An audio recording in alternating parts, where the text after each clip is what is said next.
Oleh karenanya, haruslah terlebih dahulu yang dikedepankan adalah terbuktinya perbuatan tersebut secara sah. Baru kemudian majelis hakim yang mulia dapat meyakini perbuatan tersebut dilakukan oleh terdakwa. Tidak bisa proses pembuktian tersebut diyakini terlebih dahulu peristiwanya, lalu dicari-cari melalui alat bukti yang ada.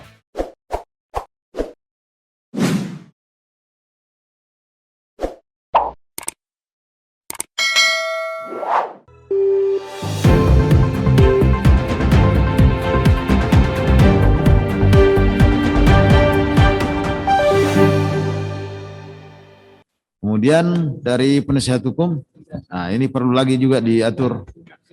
Iya. Majelis Hakim yang mulia, bahwa untuk pledoi dari penasihat hukum yang terkait dengan terdakwa Habib Muhammad Rizik Syihab dan 5 terdakwa secara garis besar hampir sama. Tapi nanti yang untuk akan dibacakan bab 5 mengenai masalah analisa yuridis, sementara bab 1 mengenai masalah pendahuluan, bab 2 mengenai masalah tentang dakwaan, bab 3 mengenai masalah tuntutan, dan yang bab 4 analisa tentang fakta persidangan kami mohon untuk dianggap dibacakan. Ya, baik ya. Jadi tetap tidak mengurangi nilainya itu, tetap ada di dalam situ ya, tetap tercantum dalam itu. Jadi nanti untuk bab 5 analisa yuridis yang dibacakan itu pun juga sudah mencangkup terdakwa Habib Rizik Muhammad Syihab dan 5 terdakwa lainnya. Ya. Sedangkan yang untuk 5 terdakwa akan dibacakan di bab terakhir mengenai masalah kesimpulan. Baik. Mohon izin untuk dibacakan analisa yuridis pembuktian unsur-unsur tindak pidana. Terima kasih yang mulia. Baik, silakan. Ya. Analisa yuridis pembuktian unsur-unsur tindak pidana. Bab 5. Majelis Hakim yang mulia, jaksa penuntut umum yang terhormat, hadirin pengunjung sidang yang kami hormati. Pada bab 5 ini kami penasihat hukum terdakwa akan menyampaikan bagian yang menentukan dalam proses pembuktian, yaitu analisa yuridis terhadap unsur pasal yang didakwakan dikaitkan dengan fakta-fakta yang terungkap di persidangan, sehingga didapatkan bukti-bukti material yang sesuai dengan hukum pembuktian sebagaimana yang diatur dalam pasal 184 KUHP. Sebelum menguraikan unsur-unsur tindak pidana yang didakwakan, maka penasihat hukum terdakwa perlu menyampaikan penegasan bahwa fakta-fakta dan hal-hal yang telah dikemukakan dan diuraikan pada bab 1 pendahuluan, bab 2 tentang dakwaan, bab 3 tentang tuntutan, dan bab 4 tentang fakta persidangan adalah satu kesatuan yang tidak terpisahkan dengan uraian penasihat hukum terdakwa di dalam bagian ini, serta selanjutnya diambil alih secara mutatis mutandis untuk membuktikan unsur-unsur tindak pidana pada bagian ini. Namun demikian, sebelum menguraikan unsur-unsur tindak pidana yang didakwakan, maka perkenankan penasihat hukum terdakwa untuk memberikan uraian terkait ketidakcermatan, ketidakjelasan, dan ketidaklengkapan surat dakwaan jaksa penuntut umum in litis yang berakibatkan pada batalnya surat dakwaan, yaitu sebagai berikut. A. Dakwaan ke-1 nebis in idem. Majelis Hakim yang mulia, penuntut umum yang terhormat, hadirin pengunjung sidang yang kami hormati, asas nebis in idem menurut Wiryono Projodikoro dalam bukunya yang berjudul Asas-Asas Hukum Pidana di Indonesia, halaman 160, artinya tidak 2 kali dalam hal yang sama. Nebis in idem tidak hanya berlaku bagi seorang yang telah dihukum karena melakukan tindak pidana, tapi juga berlaku bagi orang yang dalam perkara pertama dibebaskan atau vrijspraak atau dilepaskan dalam segala tuntutan ontslag van recht vervolging. Asas nebis in idem dalam ketentuan pasal 76 KUHP mengatur bahwa kecuali dalam hal putusan hakim masih mungkin diulangi, orang tidak boleh dituntut 2 kali karena perbuatan yang oleh hakim Indonesia terhadap dirinya telah diadili dengan putusan yang menjadi tetap. Dalam artian hakim Indonesia termasuk juga hakim pengadilan suap raja dan adat di tempat-tempat yang mempunyai pengadilan-pengadilan tersebut. Mengutip keterangan ahli Dr. Abdul Khair Ramadan, arti sebenarnya dari nebis in idem atau adalah nemo debet bis vexari. Tidak seorang pun atas perbuatannya dapat diganggu atau dibahayakan untuk kedua kalinya. Dasar pikiran atau rasio dari asas ini yakni untuk menjaga martabat dan untuk menjamin kepastian bagi yang telah mendapatkan keputusan. Penerapan asas nebis in idem menurut ahli Dr. Lutfi Hakim telah mengalami peluasan makna, di mana asas nebis in idem juga berlaku terhadap suatu peristiwa hukum di mana seseorang tidak dapat diberikan untuk 2 kali sanksi pidana. Bahwa ternyata berdasarkan fakta yang terungkap di persidangan terhadap perkara aku terdakwa Habib Rizik Syihab telah dikenakan sanksi denda administratif dan telah membayar sanksi tersebut sebesar 50 juta rupiah. di kantor sekretariat LPI Petamburan Jakarta Pusat pada hari Minggu 15 November 2020 sebagaimana surat satuan polisi Pamung Praja dan seterusnya. Dalam surat yang dikeluarkan oleh pemerintah Provinsi DKI Jakarta tersebut disebutkan bahwa yang menjadi landasan yuridis atau instrumen hukum atas sanksi denda administratif terhadap Habib Rizik Syihab dan FPI yaitu: 1. Peraturan Gubernur Provinsi DKI Jakarta nomor 79 tahun 2020 tentang penerapan disiplin dan penegakan hukum protokol kesehatan sebagai upaya pencegahan dan pengendalian coronavirus disease 2019 COVID-19. 2. Peraturan Gubernur Provinsi DKI Jakarta nomor 80 2020 tentang pelaksanaan pembatasan sosial berskala besar pada masa transisi menuju masyarakat sehat, aman, dan produktif. Kedua peraturan Gubernur Provinsi DKI Jakarta yang menjadi landasan yuridis atau instrumen hukum atas penjatuhan sanksi denda administratif terhadap Habib Rizik Syihab merupakan peraturan teknis pelaksana dari Peraturan Menteri Kesehatan nomor 9 tahun 2020. Dengan telah dibayarkannya denda administratif sesuai dengan regulasi Pemprov DKI Jakarta tersebut, maka menurut ahli Dr. Abdul Khair Ramadan, seharusnya tidak dapat dilakukan proses hukum berdasarkan postulat nemo debet bis vexari, yang menjadi dasar tidak dapatnya dilakukan proses hukum ketika seseorang telah membayar denda administratif sebagaimana ditentukan oleh Pemprov DKI Jakarta. Pengenaan denda oleh Pemprov bermakna adanya pelanggaran sebagai mala prohibita atau malum prohibitum yang mengacu kepada perbuatan yang tergolong pelanggaran sebagaimana diatur dalam peraturan gubernur. Pengenaan denda dimaksud tentu bukan dimaksudkan sebagai mala inse atau mala pise, yaitu suatu perbuatan yang dianggap sebagai suatu kejahatan bukan karena diatur atau dilarang hukum positif atau undang-undang, melainkan pada dasarnya perbuatan tersebut bertentangan dengan kewajaran, moral, dan prinsip umum masyarakat yang beradab. Bahwa dengan demikian, maka sudah sepatutnya dan selayaknya terdakwa dinyatakan bebas atau vesprah, atau setidaknya dilepaskan dengan segala tuntutan penuntut umum ontslag van rechtvervolging. B. Penerapan pasal 160 KUHP junto pasal 93 Undang-Undang nomor 6 tahun 2018 tentang karantina kesehatan dalam dakwaan ke-1 batal demi hukum. Majelis Hakim yang mulia, penuntut hukum yang terhormat, hadirin pengunjung sidang yang kami hormati, bahwa dakwaan pasal 160 KUHP tidak dapat didakwakan bersamaan dengan pasal 93 Undang-Undang nomor 6 tahun 2018 tentang kekarantinaan kesehatan, atau dengan kata lain dakwaan pasal 160 KUHP tidak bisa dijuntokan atau dijadikan satu dakwaan dengan dakwaan ke-1 karena unsur-unsur pasal 160 KUHP sangat berbeda dengan unsur-unsur pasal 93 Undang-Undang nomor 6 tahun 2018 tentang kekarantinaan kesehatan. Dan juga ancaman hukuman dalam pasal 160 KUHP berbeda dengan ancaman hukuman pasal 93 Undang-Undang nomor 6 tahun 2018 tentang kekarantinaan kesehatan. Kedua pasal tersebut mempunyai unsur masing-masing dan juga mempunyai ancaman hukuman masing-masing yang tidak dimungkinkan untuk dijadikan satu dakwaan. Bahwa hal ini jelas diatur dalam jurisprudensi tetap Mahkamah Agung RI nomor 71K/KL/1968 dengan Majelis Hakim Agung 1. Profesor Subukti, 2. Askin Kusuma Atmaja SH, 3. DH Lumban Raja SH. Bahwa untuk lebih jelas kami kutip jurisprudensi tetap Mahkamah Agung RI nomor 71K/KL/1968 dari buku rangkuman jurisprudensi Mahkamah Agung RI cetakan kedua 1993 berbunyi dengan kaidah-kaidah hukum sebagai berikut.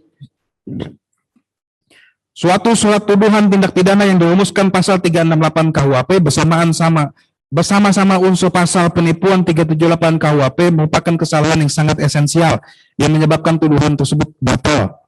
Bahwa adapun pertimbangan hukum dari jurisprudensi tetap Mahkamah Agung RI nomor 71K/KL/1968 tersebut kami kutip sebagai berikut.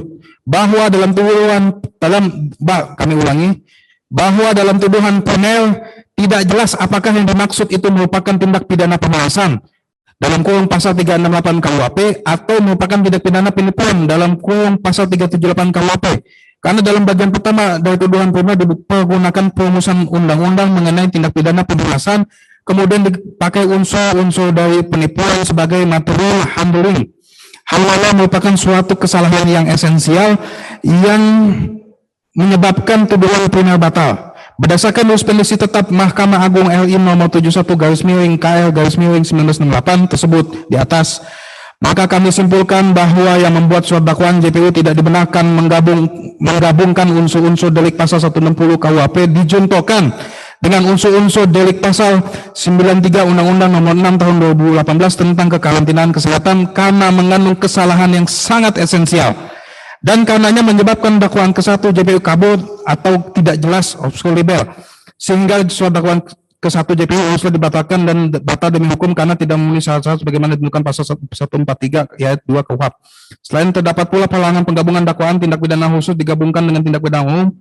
Hal ini telah diatur dalam jurisprudensi tetap Mahkamah Agung RI nomor 66K /PIT/1982 tanggal 10 Agustus 1983 berbunyi sebagai berikut: menyatakan dakwaan yang didakwakan terhadap terdakwa Sudarmaji tersebut batal demi hukum. Sebagai pertimbangan dalam jurisprudensi tersebut, Mahkamah Agung RI dalam pertimbangannya yaitu dalam putusan Mahkamah RI menyatakan bahwa dakwaan didasarkan pada pasal 360 ayat A KUHP dihubungkan dengan pasal 50 Undang-Undang Lalu Lintas dan Angkutan Jalan Raya. Perbuatan terdakwa mengenai hal tersebut seharusnya didakwakan sendiri-sendiri. Dengan demikian dakwaan tidak jelas dan oleh karenanya itu dakwaan tersebut harusnya dinyatakan batal demi hukum. Bahwa berdasarkan jurisprudensi tetap Mahkamah Agung RI nomor 66K /PIT/1982 tentang 10 Agustus 1983 tersebut di atas, maka semestinya dakwaan pasal 160 KUHP tidak dapat digabungkan dengan pasal 93 Undang-Undang Nomor 6 Tahun 2018 tentang kekarantinaan kesehatan, yang semestinya dakwaan pasal 160 KUHP dan dakwaan pasal 93 Undang-Undang Nomor 6 Tahun 2018 tentang kekarantinaan kesehatan seharusnya didakwa sendiri-sendiri. Sedangkan dakwaan ke-1 JPU telah menggabungkan atau menghubungkan dakwaan didasarkan pasal 160 KUHP dicontohkan dengan pasal 9 Undang-Undang Nomor 6 Tahun 2018 tentang kekarantinaan kesehatan sebagai menjadi satu dakwaan, yaitu dakwaan ke-1. Menurut pendapat Prof. Muzakir, antara kelompok tindak pidana dalam buku 2 KUHP dan buku 3 KUHP dan dalam undang-undang di Dula KUHP yang memuat hukum pidana tidak dapat dihubungkan atau dicontohkan karena masing-masing diancam dengan pidana sendiri, tidak boleh dihubungkan atau mencontohkan. Pasal 160 KUHP junto pasal 93 Undang-Undang Nomor 6 Tahun 2018 tentang kekarantinaan kesehatan, karena pasal 160 KUHP sudah diancam dengan pidana penjara paling lama 6 tahun dan pidana denda paling banyak Rp4.500. Sedangkan pelanggaran pasal 93 juga sudah diancam dengan ancaman pidana penjara 1 tahun dan atau pidana penjara pidana denda paling banyak Rp100 juta. Kedua pasal tersebut, yakni pasal 160 KUHP dan dalam kurung Undang-Undang Pidana Umum, tidak dapat didakwakan bersamaan dengan pasal 93 Undang-Undang Nomor 6 Tahun 2018 tentang kekarantinaan kesehatan dalam kurung Undang-Undang Pidana Khusus. Dan karenanya surat dakwaan JPU yang mendakwakan terdakwa Muhammad Rizik Syihab dengan melanggar pasal 160 junto pasal 93 Undang-Undang Nomor 6 Tahun 2018 tentang kekarantinaan kesehatan adalah batal demi hukum. C. Rumusan dakwaan kelima melanggar asas non-retroaktif. Majelis Hakim yang mulia, penuntut hukum yang terhormat, hadirin pengunjung sidang yang kami hormati, dalam dakwaan kelima terdakwa Habib Rizik Syihab didakwa telah melakukan tindak pidana sebagaimana diatur dan diancam pidana dalam pasal 82A junto kami ulangi, dan diancam pidana dalam pasal 82A ayat 1 junto 59 ayat 3 huruf C dan D Undang-Undang RI nomor 16 tahun 2017 tentang penetapan Perpu nomor 2 tahun 2017 tentang perubahan atas Undang-Undang nomor 17 tahun 2013 tentang organisasi masyarakat menjadi Undang-Undang junto pasal 55 ayat 1 ke 1 KUHP junto pasal 10 huruf B KUHP junto pasal 35 ayat 1 KUHP. Pasal 59 ayat 3 Undang-Undang Ormas menyebut larangan terhadap ormas dalam hal sebagai berikut: A. Melakukan tindakan pemusuhan terhadap suku, agama, ras, atau golongan. B. Melakukan penyalahgunaan, penistaan, atau penolakan terhadap agama yang dianut di Indonesia. C. Melakukan tindak kekerasan, mengganggu ketertiban dan ketertiban umum atau merusak fasilitas umum dan fasilitas sosial, dan atau D. Melakukan kegiatan yang menjadi tugas dan wewenang penegak hukum sesuai dengan ketentuan peraturan perundang-undangan. Tim penasihat hukum terdakwa sependapat dengan keterangan tertulis ahli Dr. Abdul Khair Ramadan yang menyatakan rumusan pasal 59 huruf C dan D sebagaimana didakwakan oleh penuntut umum tidak dapat dihubungkan dengan perkara pertambuhan. Surat keputusan bersama atau SKB nomor 220/4780 tahun 2020 nomor MHH strip 14.H.05.05 tahun 2020, nomor 690 tahun 2020, nomor 264 tahun 2020, nomor KB garis miring 3 garis miring 7 garis miring kami ulangi, nomor KB garis miring 3 garis miring 12 garis miring 2020, nomor 320 tahun 2020 tentang larangan kegiatan, penggunaan simbol dan atribut serta penghentian kegiatan Front Pembela Islam tidak dapat dijadikan dalil penerapan pasal 82A ayat 1, junto pasal 59 ayat 3 huruf C dan D Undang-Undang Ormas. Hal ini karena SKB tersebut diterbitkan pada tanggal 30 Desember 2020. Sedangkan peristiwa hukum yang didakwakan terhadap terdakwa Habib Rizik Syihab terjadi pada tanggal 14 November 2020. Dengan demikian alas hukum SKB yang menjadi dasar dakwaan kelima JPU tidak sah dan tidak dapat diberlakukan surut terhadap dugaan tindak pidana dakwaan kelima in litis. Dan karenanya surat dakwaan JPU mendakwa terdakwa Muhammad Rizik Syihab dengan melanggar pasal 82A ayat 1 junto 59 ayat 3 huruf C dan D Undang-Undang RI nomor 16 tahun 2017 tentang penetapan Perpu nomor 2 tahun 2017 tentang perubahan atas Undang-Undang nomor 17 tahun 2013 tentang organisasi masyarakat menjadi undang-undang junto pasal 55 ayat 1 ke 1 KUHP junto pasal 10 huruf B KUHP junto pasal 35 ayat 1 KUHP adalah batal demi hukum. D. Tentang pasal yang didakwakan jaksa penuntut umum. Majelis Hakim yang mulia, penuntut umum yang terhormat, hadirin pengunjung sidang yang kami hormati, bahwa di dalam surat dakwaan yang diajukan oleh jaksa penuntut umum dalam perkara Akwe merupakan dakwaan kombinasi yang terdiri dari 5 dakwaan sebagai berikut. A.1. Dakwaan ke-1 dari surat dakwaan penuntut umum adalah mengenai perbuatan sebagaimana diatur dan diancam dalam pasal 160 KUHP junto pasal 95 Undang-Undang Republik Indonesia nomor 6 tahun 2018 tentang kekarantinaan kesehatan junto pasal 55 ayat 1 ke 1 KUHP. Strip 2. Dakwaan kedua dari surat dakwaan penuntut umum adalah mengenai perbuatan sebagaimana diatur dan diancam dalam pasal 216 ayat 1 KUHP junto pasal 55 ayat 1 ke 1 KUHP. Strip 3.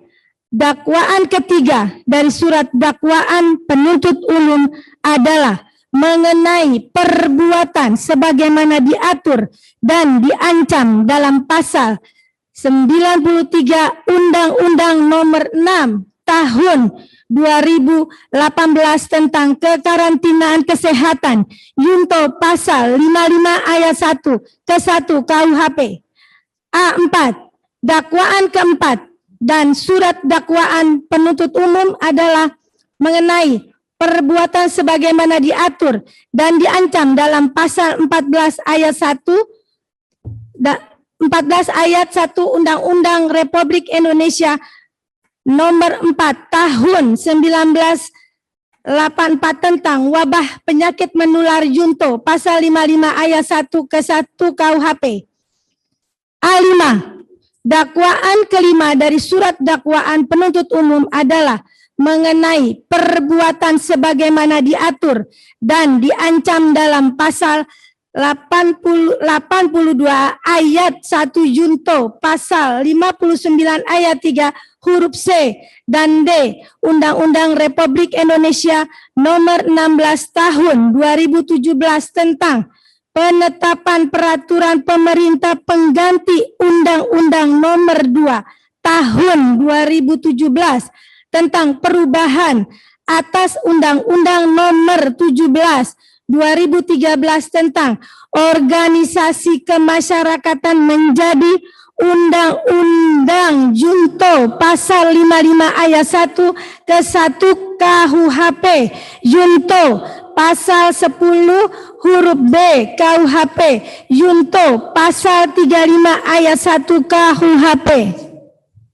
analisa dakwaannya menurut jaksa penuntut umum bisa dibuktikan. Majelis Hakim yang mulia, penuntut umum yang terhormat, hadirin pengunjung sidang yang kami hormati, berdasarkan pendapat dari jaksa penuntut umum sebagaimana diatur surat tuntutan requisitor yang disajikan dalam register perkara akut pada halaman 318, ternyata hanya 2 dakwaan yang menurut pendapat jaksa penuntut umum dapat dibuktikan, yaitu dakwaan pertama dan dakwaan kelima. Dakwaan pertama dari surat dakwaan penuntut umum adalah mengenai perbuatan sebagaimana diatur dan diancam dalam pasal 160 KUHP Junto pasal 93 Undang-Undang Republik Indonesia nomor 6 tahun 2018 tentang kekarantinaan kesehatan Junto pasal 55 ayat 1 ke 1 KUHP. Dakwaan pertama tidak terbukti secara sah dan meyakinkan bahwa dakwaan pertama dari surat dakwaan jaksa penuntut umum adalah mengenai perbuatan sebagaimana diatur dan diancam pidana ketentuan pasal 160 KUHP Junto pasal 98 Undang-Undang Republik Indonesia nomor 6 tahun 2018 tentang kekarantinaan kesehatan Junto pasal 55 ayat 1 ke 1 KUHP. Pasal 160 KUHP, barang siapa di muka umum dengan lisan atau tulisan menghasut supaya melakukan perbuatan pidana, melakukan kekerasan terhadap penguasa umum atau tidak menuruti baik ketentuan undang-undang maupun perintah jabatan yang diberikan berdasarkan ketentuan undang-undang, diancam dengan pidana penjara paling lama 6 tahun atau pidana denda paling banyak Rp4.500. Dianggap sudah dibacakan. Saya lanjutkan yang mulia. Unsur AD4, unsur setiap orang. Unsur setiap orang adalah siapa saja sebagaimana subjek hukum dari suatu tindak pidana di mana setiap orang baik laki-laki atau perempuan tanpa membedakan jenis kelamin dapat merupakan subjek hukum atau pelaku tindak pidana yang sehat, akal pikirannya tidak cacat mental, serta mampu mempertanggungjawabkan atas perbuatan yang didakwakan kepadanya. AD5, unsur tidak mematuhi penyelenggaraan kekarantinaan kesehatan sebagaimana dimaksud dalam pasal 9 ayat 1 dan atau menghalang-halangi penyelenggara kekarantinaan kesehatan menyebabkan kedaruratan kesehatan masyarakat. A6, unsur yang melakukan, yang menyuruh melakukan, yang turut serta melakukan. Saya lanjutin ya. Dakwaan kelima tidak terbukti secara sah dan meyakinkan.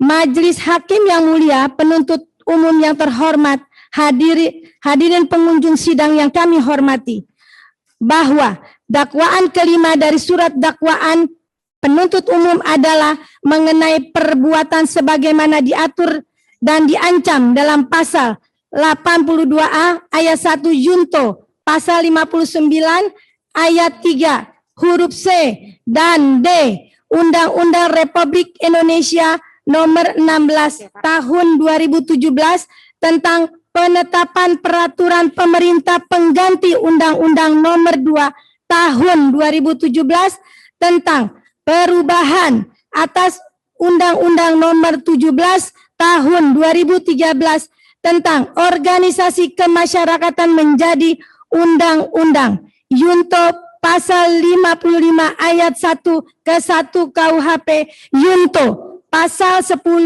huruf B KUHP junto pasal 35 ayat 1 KUHP. Dilanjutkan oleh rekan saya. Saya lanjutkan yang mulia. Bahwa berdasarkan analisis tim penasihat hukum terdakwa, unsur tindak pidana dalam dakwaan kelima tidak terbukti secara sah dan meyakinkan, yang mana hal ini dapat dibuktikan berdasarkan alasan-alasan sebagai berikut. Bahwa tim penasihat hukum terdakwa sependapat dengan keterangan tertulis Dr. Hoy Ramadan yang menyatakan rumusan pasal 59 huruf C dan huruf D sebagaimana yang didakwakan oleh penuntut umum tidak dapat dihubungkan dengan perkara pertamburan. Surat keputusan bersama tentang larangan kegiatan penggunaan simbol dan atribut serta penghentian kegiatan Front Pembela Islam tidak dapat dijadikan dalil penerapan pasal 82A ayat 1, junto pasal 59 ayat 3 huruf C dan D Undang-Undang Ormas. Hal ini karena SKB tersebut diterbitkan pada tanggal 30 Desember 2020. Sedangkan peristiwa hukum yang didakwakan terhadap terdakwa Habib Rizik Syihab terjadi pada tanggal 14 November 2020. Dengan demikian, alas hukum SKB yang dijadikan dasar dakwaan kelima JPU ini tidak sah dan tidak dapat diberlakukan surut terhadap dugaan tindak pidana pada dakwaan kelima in litis. Hal ini sebagaimana dikuatkan oleh keterangan ahli Dr. Refli Harun bahwa terhadap unsur 82A ayat 1 junto pasal 59 ayat 3 huruf C dan D bahwa setiap orang yang menjadi anggota dan atau pengurus ormas yang dengan sengaja secara langsung atau tidak langsung melanggar ketentuan sebagaimana dimaksud pasal 59 dan seterusnya tidak terbukti secara dan meyakinkan serta terbantahkan berdasarkan fakta yang terungkap dalam persidangan sebagaimana analisis fakta persidangan bagian 4 nota pembelaan penasihat hukum terdakwa sebagai berikut. Bahwa berdasarkan ketentuan pasal 83A Undang-Undang Nomor 16 Tahun 2017 menyebutkan bahwa peraturan pemerintah pengganti undang-undang ini mulai berlaku semua peraturan perundang-undangan yang merupakan pelaksana dari Undang-Undang Nomor 17 Tahun 2013 tentang organisasi kemasyarakatan dinyatakan masih tetap berlaku sepanjang tidak bertentangan dengan ketentuan dalam peraturan perundang-undangan ini. Bahwa peraturan pelaksanaan dari Undang-Undang Nomor 17 Tahun 2013 adalah peraturan pemerintah Republik Indonesia Nomor 58 Tahun 2016 tentang pelaksanaan Undang-Undang Nomor 17 Tahun 2013 tentang organisasi kemasyarakatan. Bahwa di dalam ketentuan pasal 58 dan pasal 59 PP Nomor 58 Tahun 2016 yang menyebutkan Pasal 58, pemerintah dan atau pemerintah daerah sesuai lingkup tugas dan kewenangan yang menjatuhkan sanksi administratif kepada ormas yang melanggar kewajiban dan larangan, sebagaimana dimaksud dalam pasal 21 dan pasal 59 Undang-Undang. Sebelum menjatuhkan sanksi administratif, sebagaimana dimaksud pada ayat 1, pemerintah dan atau pemerintah daerah terlebih dahulu melakukan upaya persuasif. Upaya persuasif sebagaimana dimaksud pada ayat 2 berupa pemanggilan pengurus ormas untuk dimintai klarifikasi, menyampaikan kepada ormas bahwa pelanggaran yang dilakukan merupakan tindakan yang bertentangan dengan peraturan perundang-undangan, meminta kepada ormas untuk tidak mengulangi pelanggaran, meminta pengurus ormas untuk menjaga ketertiban umum serta persatuan dan kesatuan bangsa, meminta kepada ormas untuk mematuhi peraturan perundang-undangan. Bahwa berdasarkan ketentuan pasal 58 PP nomor 58 tahun 2016 tersebut, seharusnya bentuk pemberian sanksi terhadap ormas yang melanggar ketentuan pasal 59 Undang-Undang Nomor 16 tahun 2017 junto Undang-Undang Nomor 17 tahun 2013 adalah melalui sanksi administratif dan bukan sanksi pidana. Dan sebelum pengenaan sanksi administratif pun harus dilakukan terlebih dahulu upaya persuasif terhadap ormas yang diduga melanggar pasal 59 Undang-Undang Ormas. Hal ini senada dengan prinsip ultimum remedium yang bermakna sanksi pidana adalah upaya terakhir ketika upaya pengenaan sanksi administratif tidak berhasil membuat efek jera. Dan di persidangan terbukti jaksa penuntut umum tidak pernah melakukan upaya-upaya persuasif dan pengenaan denda administratif terhadap terdakwa, sehingga pengenaan sanksi pidana terhadap terdakwa dalam perkara ini adalah bentuk perbuatan melanggar hukum dan patut diduga sebagai upaya kriminalisasi terhadap diri terdakwa. Bahwa unsur setiap orang menjadi anggota dan atau pengurus ormas tidak bisa dipenuhi dan tidak terbukti karena subjek hukum yang dapat dimintakan pertanggungjawaban secara pidana terbatas atau limitatif hanya terhadap anggota dan pengurus ormas, bahwa dalam surat tuntutannya halaman 333, jaksa penuntut umum menyatakan bahwa terdakwa di dalam ormas FPI per tanggal 3 Mei 2015 berkedudukan sebagai imam besar. Sementara itu berdasarkan surat keputusan imam besar Dewan Pimpinan Front Pembela Islam nomor 009 SKDPP garing IB garing strip DPP FPI garing 2 Romawi garing 1434 Hijriah tentang penetapan struktur organisasi pengurus FPI ditetapkan sebagai dan seterusnya. Bahwa berdasarkan fakta hukum tersebut di atas dihubungkan dengan ketentuan pasal 82A ayat 1 maka jelas dan terang bahwa terdakwa yang berkedudukan sebagai imam besar dan yang menerbitkan keputusan penetapan struktur pengurus bukanlah pengurus EPI maupun bukan anggota EPI. Pengurus adalah yang melakukan pengurusan ormas dan bertindak mewakili untuk dan atas nama ormas. Dan dengan demikian, setiap orang yang menjadi anggota dan atau pengurus ormas tidak terpenuhi dan tidak terbukti bahwa unsur dengan sengaja dan secara langsung dan tidak langsung melanggar ketentuan sebagaimana dimaksud dalam pasal 59 ayat 3 huruf C dan huruf D, mensyaratkan adanya kesengajaan dalam melakukan tindak pidana pasal 59 ayat 3 huruf C dan D. Menurut penjelasan pasal 82 ayat 1, yang dimaksud dengan sengaja adalah niat atau kesengajaan dalam bentuk apapun. Untuk itu, kesengajaan telah nyata dari adanya persiapan perbuatan sudah dapat dipidana. Dan ini sebagai perluasan adanya percobaan, pembantuan atau pemufakatan jahat yang dimaksud dengan secara langsung atau tidak langsung adalah pernyataan, pikiran, atau kegiatan ormas yang sejak pendaftaran untuk disahkan sebagai badan hukum atau bukan badan hukum telah memiliki niat jahat, mens rea atau itikat baik yang tergantung di baik pernyataan, tertulis, pengakuan sebagai ormas yang berdasarkan Pancasila dan Undang-Undang Dasar 1945 yang dinyatakan dan tercantum di dalam Anggaran Dasar Ormas. Namun di dalam kegiatannya terkandung pikiran atau perbuatan yang bertentangan dengan Pancasila dan Undang-Undang Dasar. Bahwa yang dimaksud dengan niat jahat atau mens rea adalah penilaian terhadap sikap batin seseorang yang melakukan pelanggaran hukum, yaitu pelaku memiliki sikap batin yang jahat yang dilaksanakan dengan cara melanggar hukum pidana.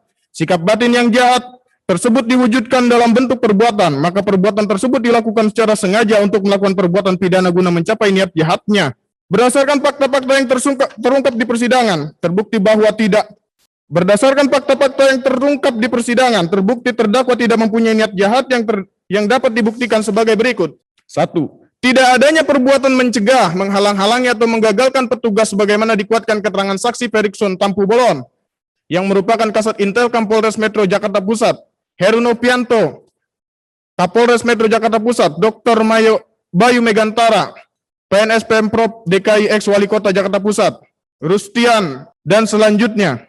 Adanya upaya penerapan protokol kesehatan dalam acara Maulid Nabi Muhammad dan pernikahan putri terdakwa di Petamburan sebagaimana dikuatkan dengan keterangan saksi Heru Nopianto, Rustian, dan seterusnya.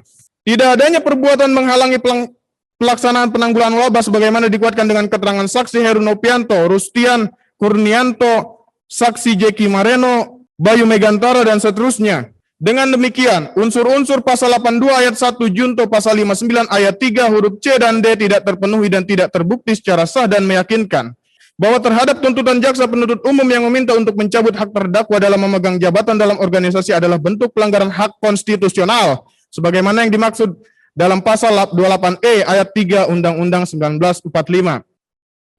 Setiap orang berhak atas kebebasan berserikat, berkumpul, dan mengeluarkan pendapat. Berdasarkan keahliannya, Dr. Repli Harun, sebagai ahli berpendapat bila ada keinginan pemerintah untuk semua organisasi masyarakat yang ada di Indonesia itu terdaftar, akan tetapi tentu yang berbadan hukum yang paling mudah terdaftar, akan tetapi banyak ormas-ormas yang tidak membutuhkan itu. Misalkan ormas yang tidak berbicara tentang idealisme, tapi hanya berbicara hobi saja. Karena itu, SKT itu bukan menentukan ormas itu legal atau tidak, sah atau tidak, bisa melakukan kegiatan atau tidak. SKT dibutuhkan seandainya dalam dua perspektif. Organisasi mau mencari keuntungan dari negara. 2, perspektif dari negara memiliki administratif yang baik, seperti berkegiatan apa, masih aktif atau tidak, dan lain-lain. Akan tetapi hal tersebut tidak menunjukkan ketika suatu organisasi tidak terdaftar, mereka tidak boleh berkegiatan, karena ini merupakan bagian dari hak konstitusional. Setiap warga negara berhak atas kebebasan berserikat, berkumpul, dan mengeluarkan pendapat. Bahwa terhadap tuntutan jaksa penuntut umum yang meminta kepada majelis hakim yang meminta untuk melarang penggunaan atribut dan simbol FPI, yang di dalam perkara ini tidaklah tepat dan menimbulkan kerancuan hukum. Karena proses pidana yang sedang berlangsung ini menunjukkan proses pidana terhadap perseorangan dan bukan proses pidana terhadap lembaga atau korporasi. Pelarangan penggunaan atribut dan simbol FPI sudah dilakukan melalui penerbitan SKB Menteri, sehingga seharusnya jaksa penuntut umum sudah merasa cukup dengan itu. Tuntutan untuk melarang penggunaan atribut dan simbol FPI dalam perkara ini semakin menunjukkan bahwa pelarangan kegiatan FPI melalui SKB Menteri tidak sesuai dengan due process of law. bahwa permintaan jaksa penuntut umum untuk dilarangnya melakukan kegiatan, penggunaan simbol dan atribut terkait FPI tidak pada tempatnya, bahwa kewenangan peradilan umum untuk menentukan suatu ormas itu dicabut oleh Undang-Undang Republik Indonesia Nomor 16 Tahun 2017 tentang penetapan peraturan pemerintah pengganti undang-undang tentang perubahan atas Undang-Undang Nomor 17 Tahun 2013 tentang organisasi kemasyarakatan menjadi undang-undang. Menurut Perpu Pelarangan dan Pembubaran Ormas merupakan kewenangan kementerian terkait yang bentuknya dalam keputusan tata usaha negara, sehingga bila terjadi keberatan katun tersebut adalah kewenangan PT UN untuk memutuskan. Jaksa penuntut umum mengatakan asas ormas wajib berdasarkan Pancasila dan Undang-Undang 1945. Sedangkan menurut Undang-Undang Nomor 17 Tahun 2013 ormas tidak wajib mencantumkan Pancasila dan Undang-Undang Dasar 1945 sebagai asas, melainkan tidak boleh bertentangan dengan Pancasila dan Undang-Undang Dasar 1945. Pandangan ini dikuatkan juga dengan keterangan ahli. Ahli berpendapat tentu tafsir yang paling mudah untuk mentafsirkan undang-undang adalah tidak boleh keluar dari teks, itu salah satu perspektif penafsiran. Jika kita berbicara teks di situ dikatakan asas itu tidak boleh bertentangan dengan Pancasila. Artinya, tidak harus Pancasila, akan tetapi tidak boleh bertentangan dengan Pancasila. Karena jika dimaksud dari pembentukan undang-undang itu harus Pancasila, maka harus dinyatakan tegas. Jadi asas organisasi itu Pancasila. Tidak mungkin dalam sejarah ini Islam bertentangan dengan Pancasila atau Pancasila bertentangan dengan Islam, karena nilai-nilai Islam dimasukkan ke dalam Pancasila, termasuk nilai ketuhanan yang Maha Esa. Terkait SKT/FPI, belum disetujuinya permohonan SKT/FPI berdasarkan fakta persidangan bukan karena asas dan visi yang dianut oleh FPI, melainkan kurangnya persyaratan mencantumkan mekanisme penyelesaian sengketa internal organisasi. Bahwa menurut ketentuan Perpu Ormas, ormas keagamaan wajib mengantongi rekomendasi dari Kementerian Agama. Dalam upaya mendapatkan rekomendasi tersebut berdasarkan fakta persidangan, berdasarkan keterangan terdakwa, Kementerian Agama mengutus tim peneliti untuk meneliti ajaran yang dianut FPI, serta visi dan misi FPI. Hal ini membuktikan bahwa Kementerian Agama Republik Indonesia selaku lembaga yang memiliki kualifikasi untuk menilai paham keagamaan FPI tidak bertentangan dengan Pancasila dan Undang-Undang Dasar 1945. Berdasarkan uraian fakta persidangan di atas, bagaimana keterangan dari ahli Dr. Repli Harun dan adanya bukti surat rekomendasi dari Kementerian Agama menganulir permohonan jaksa penuntut umum atas pembuktian yang jelas tidak terbukti secara sah dan meyakinkan, sehingga sudah selayaknya majelis hakim yang memeriksa perkara aquo untuk menolak permohonan jaksa penuntut umum atau setidaknya mengesampingkan permohonan jaksa penuntut umum tersebut. Dengan demikian, maka dengan tidak terpenuhinya ketentuan pasal 82A ayat 1 junto pasal 69 ayat 3 huruf C dan D, maka tim penasihat hukum terdakwa tidak perlu lagi membuktikan unsur pasal 55 ayat 1 KUHP dan selanjutnya berkesimpulan dakwaan kelima tidak terbukti secara sah dan meyakinkan. Sehingga karenanya tim penasihat hukum terdakwa mohon kepada majelis hakim yang mulia membebaskan terdakwa dari dakwaan kelima. Saya lanjutkan yang mulia. Dakwaan kedua, dakwaan ketiga, dakwaan keempat tidak terbukti secara sah dan meyakinkan bahwa mengutip pendapat dari ramalan mantan Jaksa Agung Tindak Pidana Khusus dalam buku yang berjudul Hukum Acara Pidana, Teori dan Implementasi pada halaman 162 disebutkan yaitu dengan memerhatikan ketentuan undang-undang mengenai syarat-syarat surat dakwaan maupun pengalaman praktek dapat dikatakan bahwa surat dakwaan adalah suatu surat atau akta dalam bahasa Belanda disebut dan seterusnya yang memuat untaian perbuatan atau fakta yang terjadi, uraian mana akan menggambarkan atau menjelaskan unsur-unsur yuridis dari pasal-pasal tindak pidana yang dilanggar. Bahwa berdasarkan ketentuan pasal 193 ayat 1 Kitab Undang-Undang Hukum Acara Pidana menyebutkan jika pengadilan berpendapat dengan terdakwa bersalah melakukan tindak pidana yang didakwakan kepadanya, maka pengadilan menjatuhkan pidana kepadanya. Bahwa dengan demikian majelis hakim dalam memutus perkara berdasarkan pada surat dakwaan jaksa bukan pada surat tuntutan. Sehubungan dengan itu, M. Yahya Harahap dalam buku Pembahasan Permasalahan KUHP, Pemeriksaan Sidang Pengadilan, Banding, Kasasi dan Peninjauan Kembali halaman 354 menyatakan, pemidanaan berarti terdakwa dijatuhi hukuman pidana sesuai dengan ancaman yang ditentukan dalam pasal tindak pidana yang didakwakan kepada terdakwa. Berkaitan dakwaan ke-1 sampai dengan dakwaan ke-4 adalah dakwaan alternatif, maka dengan tidak terbukti dakwaan ke-1, maka di dalam nota pembelaan ini, tim penasihat hukum selanjutnya akan menguraikan pembuktian unsur-unsur dakwaan kedua, dakwaan ketiga, dan dakwaan ke-4 sebagai berikut. Dakwaan kedua dari surat dakwaan penuntut umum adalah mengenai perbuatan sebagaimana diatur dan diancam dalam pasal 216 ayat 1 KUHP, junto pasal 55 ayat 1 ke 1 KUHP. Dakwaan ketiga dari surat dakwaan penuntut umum adalah mengenai perbuatan sebagaimana diatur dan diancam dalam pasal 93 Undang-Undang Nomor 6 tahun 2018 tentang kekarantinaan kesehatan, junto pasal 55 ayat 1 ke 1 KUHP.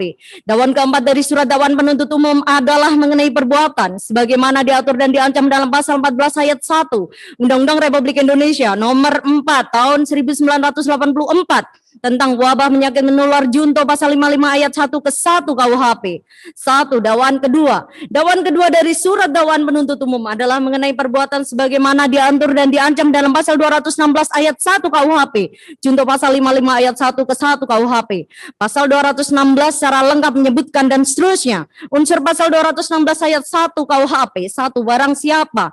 2. Dengan sengaja. 3. Tidak menuruti perintah atau permintaan yang dilakukan menurut undang-undang. 1. Oleh pejabat yang tugasnya mengawasi sesuatu, atau 2. Oleh pejabat berdasarkan tugasnya. Demikian pula yang diberi kuasa untuk mengusut atau memeriksa tindak pidana. 3. Demikian pula barang siapa dengan sengaja A. Mencegah, B. Menghalang-halangi, atau C. Menggagalkan tindakan guna menjalankan ketentuan undang-undang yang dilakukan oleh salah seorang pejabat tersebut. Bahwa ketentuan pasal 216 KUHP ditujukan kepada A. Orang yang telah sengaja tidak menuruti perintah atau permintaan yang dilakukan oleh 1. Pejabat yang tugasnya melakukan pengawasan atau pengawas, dan 2. Tugas melakukan penyelidikan dan penyidikan, dan B. Orang yang dengan sengaja mencegah, menghalang-halangi atau menggagalkan tindakan guna menjalankan ketentuan undang-undang yang dilakukan oleh salah seorang pejabat penyidikan yang sudah menggunakan wewenangnya menurut undang-undang. Bahwa unsur-unsur pasal 216 ayat 1 KUHP, junto pasal 55 ayat 1 ke 1 KUHP tidak terpenuhi dan tidak terbukti secara sah dan meyakinkan. Hal ini dapat dibuktikan sebagai berikut. 1. Mengundang peringatan Maulid Nabi Muhammad SAW dan pernikahan bukan hasutan untuk melakukan kejahatan. Sebagaimana dikuatkan keterangan saksi Budi Cahyono, Kepala Kepolisian Sektor Tebet, Tamam, Cecep Sutisna, dan keterangan ahli Dr. Abdul Khair Ramadan, Dr. Dian Adriawan, Dr. Muhammad Lutfi Hakim, Dr. Franz Assisi datang. 1,1.2. Tidak terbukti adanya klaster baru penyebaran coronavirus akibat acara peringatan Maulid Nabi Muhammad SAW dan pernikahan putri terdakwa di Petamburan yang menyebabkan kedaruratan kesehatan masyarakat. Sebagaimana dikuatkan keterangan saksi Heru Novianto, Indra Morianto, Muhammad Budi Hidayat, Widiasti, Dr. Muhammad Lutfi Hakim, Dr. Tonang Dwi Arianto sebagai ahli. 1.3. Tidak adanya perbuatan mencegah, menghalang-halangi atau menggagalkan petugas sebagaimana dikuatkan oleh keterangan saksi Ferikson, Heru, Dr. Bayu Megantara, Rustian, Sabdo, Arifin, Setianto, Yenal Arifin, Haris Ubaidillah, Maman, dan ahli Dr. Abdul Khair Ramadan, Dr. Dian Adriawan, Dr. Muhammad Lutfi Hakim, dan Dr. Franz Assisi datang. 1.4. Adanya upaya penerapan protokol kesehatan dalam acara Maulid Nabi Muhammad SAW dan pernikahan putri terdakwa di Petamburan sebagaimana dikuatkan keterangan saksi Heru, Rostian, Sabdo, Bayu, Jeki, Stianto, Ali Alhamid, Zainal Arifin, Haris Ubaidillah, Ali Alwi, Idrus Al-Habsi, Maman Suryadi, dan keterangan ahli Dr. Tonang Dwi Ardianto. Berikut kemudian kita tambahkan bukti-bukti dan seterusnya. 1.4. Tidak adanya perbuatan menghalangi pelaksanaan penanggulangan wabah.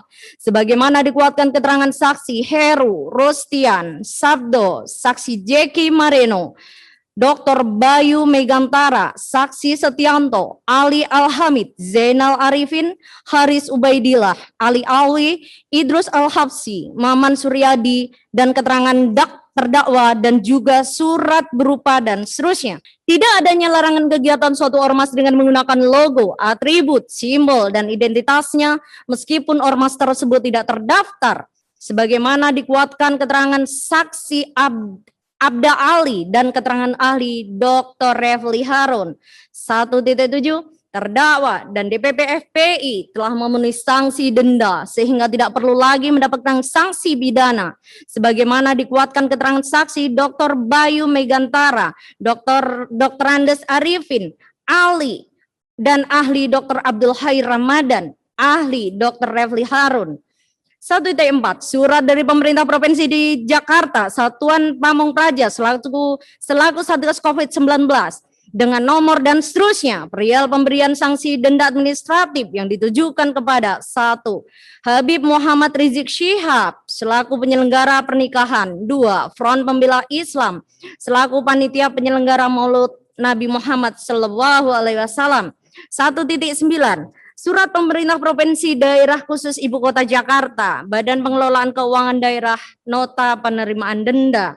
Surat edaran bersifat internal, tidak mengikat secara umum dan tidak bisa dijadikan sebagai dasar pemidanaan, sebagaimana dikuatkan oleh Dr. Refli Harun.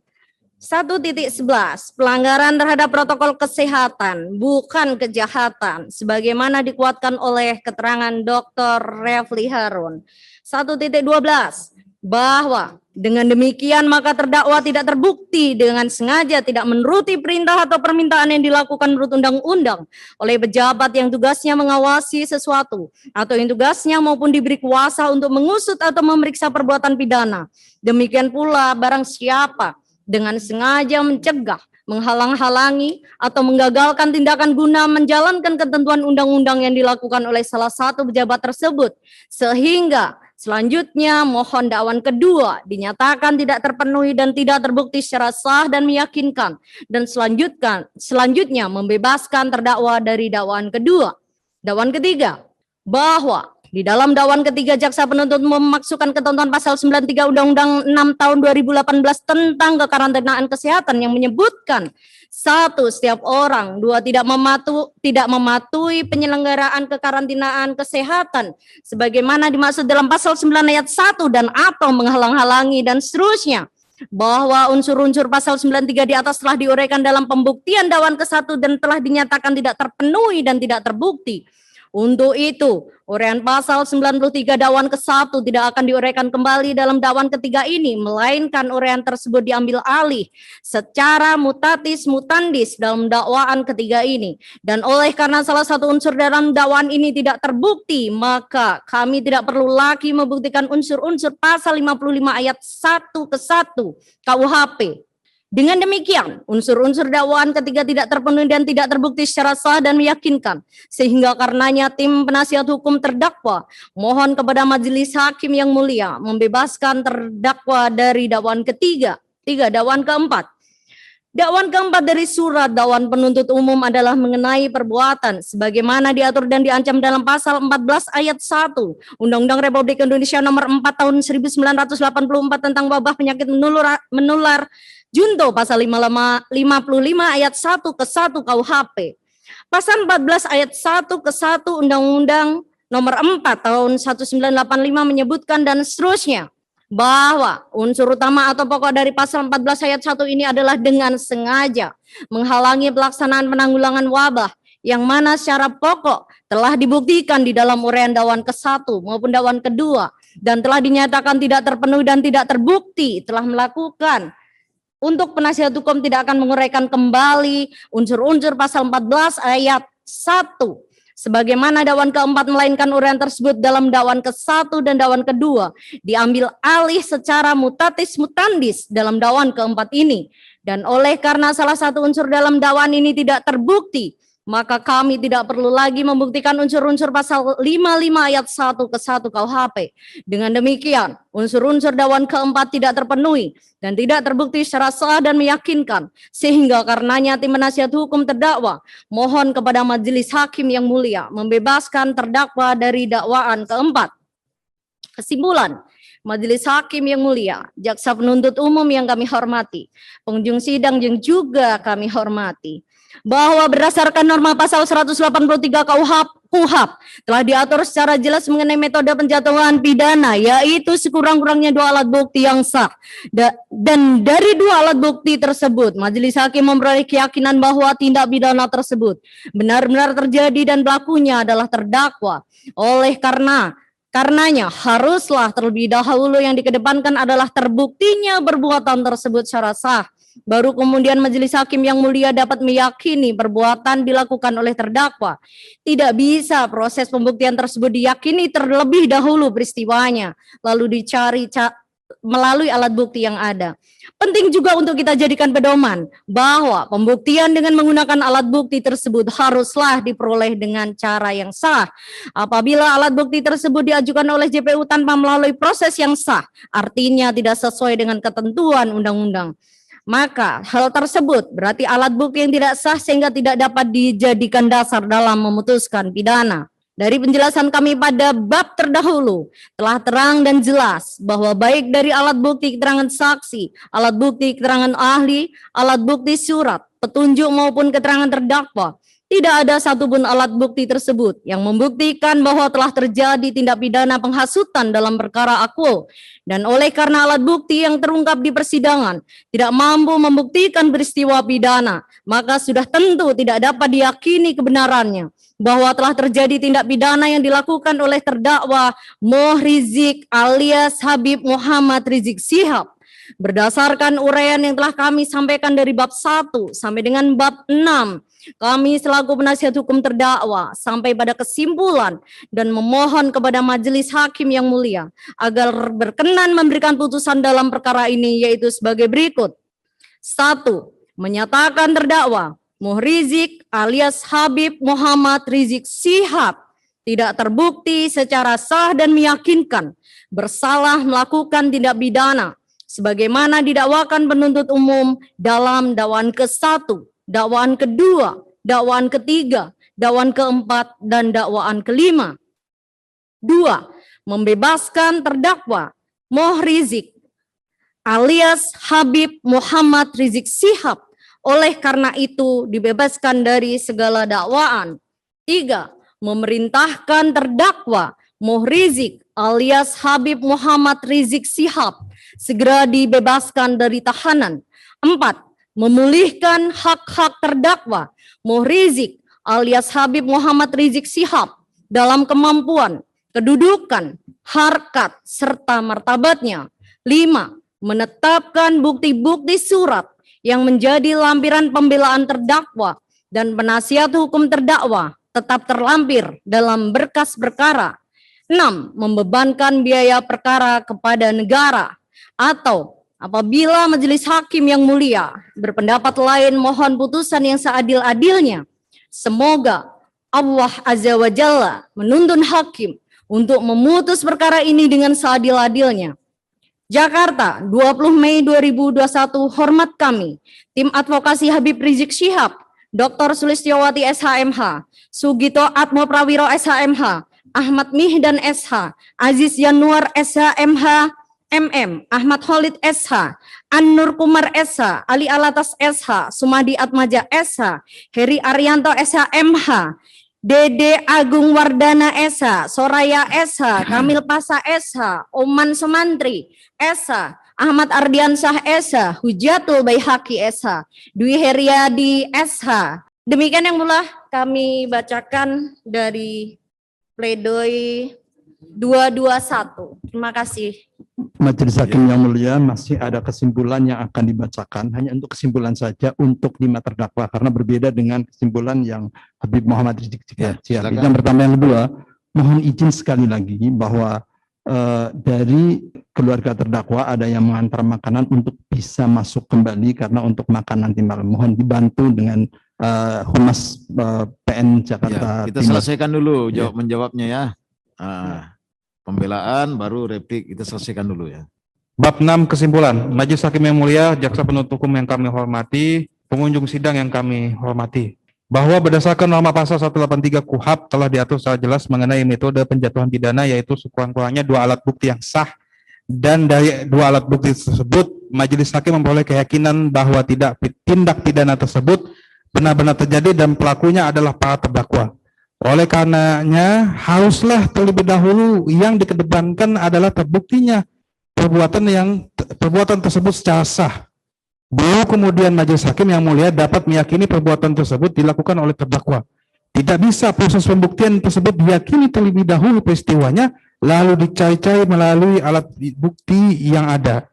Penting juga untuk kita jadikan pedoman bahwa pembuktian dengan menggunakan alat bukti haruslah diperoleh secara sah. Apabila alat bukti tersebut diajukan oleh JPU tanpa melalui proses yang sah, artinya tidak sesuai dengan ketentuan undang-undang, maka hal tersebut berarti alat bukti yang tidak sah sehingga tidak dapat dijadikan dasar dalam memutuskan pidana. Dari penjelasan kami pada bab terdahulu telah terang dan jelas bahwa baik dari alat bukti keterangan saksi, alat bukti keterangan ahli, alat bukti surat, petunjuk maupun keterangan para terdakwa, tidak ada satupun alat bukti tersebut yang membuktikan bahwa telah terjadi tindak pidana sebagaimana diatur dan diancam dalam pasal 160 KUHP Junto pasal 93 Undang-Undang Nomor 6 Tahun 2018 tentang kekarantinaan kesehatan dan tindak pidana sebagaimana diatur dan diancam pidana pasal 82A ayat 1 Junto 59 ayat 3 huruf C dan D Undang-Undang RI Nomor 16 Tahun 2017 tentang penerapan Perpu Nomor 2 Tahun 2017 tentang perubahan atas Undang-Undang Nomor 17 Tahun 2013 tentang organisasi masyarakat menjadi Undang-Undang Junto pasal 55 ayat 1 ke 1 KUHP Junto pasal 10B huruf B KUHP Junto pasal 35 ayat 1 KUHP. Dan oleh karena alat bukti yang terungkap di persidangan tidak mampu membuktikan peristiwa pidana, maka sudah tentu tidak dapat diyakini kebenarannya bahwa telah terjadi tindak pidana yang dilakukan oleh terdakwa Haji Haris Ubaidillah SPDI, Haji Ahmad Sobul Lubis, Ali Alwi Alatas bin Alwi Alatas, Idrus Al-Habsyi, dan Maman Soyadi. Berdasarkan uraian yang telah kami sampaikan dari bab 1 sampai dengan bab 6, kami selaku penasihat hukum para terdakwa sampai pada kesimpulan dan memohon kepada majelis hakim agar berkenan memberikan putusan dalam perkara ini yaitu sebagai berikut. 1. Menyatakan para terdakwa Haji Haris Ubaidillah SPDI, Haji Ahmad Sobul Lubis, Ali Alwi Alatas bin Alwi Alatas, Idrus Al-Habsyi, dan Maman Soyadi tidak terbukti secara sah dan meyakinkan bersalah melakukan tindak pidana sebagaimana didakwakan penuntut umum dalam dakwaan pertama, dakwaan kedua, dakwaan ketiga, dakwaan keempat, dan dakwaan kelima. 2. Membebaskan para terdakwa Haji Haris Ubaidillah SPDI, Haji Ahmad Sobul Lubis, Ali Alwi Alatas bin Alwi Alatas, Idrus Al-Habsyi, dan Maman Soyadi oleh karena itu dari segala dakwaan. 3. Memerintahkan para terdakwa Haji Haris Ubaidillah SPDI, Haji Ahmad Sobul Lubis, Ali Alwi Alatas bin Alwi Alatas, Idrus Al-Habsyi, dan Maman Soyadi segera dibebaskan dari tahanan. 4. Memulihkan hak-hak para terdakwa Haji Haris Ubaidillah SPDI, Haji Ahmad Sobul Lubis, Ali Alwi Alatas bin Alwi Alatas, Idrus Al-Habsyi, dan Maman Soyadi dalam kemampuan, kedudukan, harkat, serta martabatnya. 5. Menetapkan bukti-bukti surat yang menjadi lampiran pembelaan para terdakwa dan penasihat hukum para terdakwa tetap terlampir dalam berkas perkara. 6. Membebankan biaya perkara kepada negara. Atau bila mana majelis hakim yang mulia berpendapat lain, mohon putusan yang seadil-adilnya menurut hukum ex aequo ad bono. Semoga Allah Azza wa Jalla menuntun hakim dalam memutuskan perkara ini dengan seadil-adilnya. Wassalamualaikum warahmatullahi wabarakatuh. Jakarta 20 Mei 2021. Hormat kami, tim advokasi ulama dan aktivis Islam dalam kurun taktis Dr. Sulistiowati SHMH, Sugito Atmo Prawiro SHMH, Ahmad Mihdan SH, Aziz Yanwar SHMH, Ahmad Khalid SH, Anno Kumar SH, Ali Alatas SH, Sumadi Atmaja SH, Heri Arianto SHMH, Dede Agung Wardana SH, Oman Sumantri SH, Ahmad Ardiansa BSH, Dwi Haryadi SH, Hujatul Baihaqi SH, Dede Yulianto SH, Soeya SHMH. Demikian yang mulia.